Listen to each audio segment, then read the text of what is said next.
Hello বন্ধুরা, আজকে আমরা দেখব একটি শসাকে যদি মাঝখান দিয়ে কেটে অন্য একটি শসা লাগিয়ে দেওয়া হয় তাহলে কি শসাটি বড় হতে পারবে।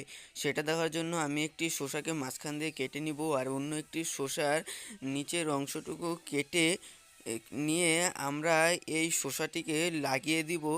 আর একটি সেলোটেপের সাহায্যে আমরা চারিদিকে এটার ভালোভাবে ঘুরিয়ে ঘুরিয়ে লাগিয়ে দিব। এটা এখন দেখার বিষয়, এক সপ্তাহ পর কি এটা বড় হতে পারবে। ভিডিও ভালো লাগলে সাবস্ক্রাইব করে দিও।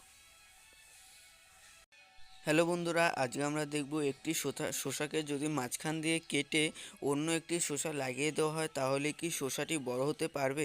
সেটা দেখার জন্য আমি একটি শসাকে মাঝখান দিয়ে কেটে নিব আর অন্য একটি শসার নিচের অংশটুকু কেটে নিয়ে আমরা এই শসাটিকে লাগিয়ে দিব।